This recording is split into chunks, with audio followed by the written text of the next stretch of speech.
నేను తెలుగు భాష లెక్క ఆడా ఉంటా ఈడా ఉంటా అని అల్లు అర్జున్ చెప్పిన మాటనే ఫాలో అవుతున్నారు హీరోయిన్లు.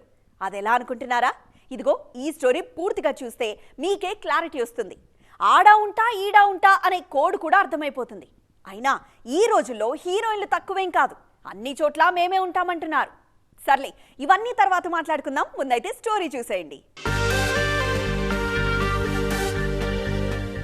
ఒకప్పుడు బాలీవుడ్ బ్యూటీస్ టాలీవుడ్ వైపు చూడాలంటే నిర్మాతల ఆస్తులు కరిగిపోయేవి. వాళ్ల కండిషన్స్ ప్రొడ్యూసర్స్ కు కాంతారాలో హీరో అరుపుల్లా భయంకరంగా వినపడేవి. కానీ ఇప్పుడు కాస్త బెటర్. ఎలాగూ టాలీవుడ్ దెబ్బ బాలీవుడ్ పై బాగానే ఉంది కాబట్టి తెలుగులో నటించడమే బెటర్ అని ఫిక్స్ అయిపోయారు ముద్దుగుమ్మలు. అలాగని బాంబేను వదలట్లేదు. బోనస్ గా హైదరాబాద్ లోనూ జెండా పాతేస్తున్నారు. కావాలంటే కియారా అద్వానీనే తీసుకోండి. బాలీవుడ్ లో ఈమె స్టార్ హీరోయిన్. వరుస సినిమాలు చేసుకుంటూ దూసుకుపోతున్నారు. అక్కడ బానే ఉందిగా, ఇంకా టాలీవుడ్ ఎందుకు అనుకుంటున్నారా? లేదే, ఇక్కడా బిజీ అవ్వాలని చూస్తున్నారు. రామ్ చరణ్ గేమ్ చేంజర్ లో కియారానే హీరోయిన్.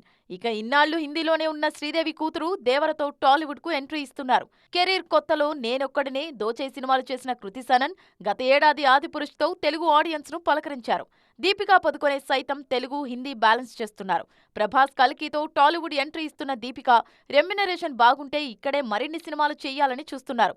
ఇక పూజా హెగ్డే, సమంత, రష్మిక మందన సైతం తెలుగు హిందీ ఇండస్ట్రీలను బ్యాలెన్స్ చేస్తున్నారు.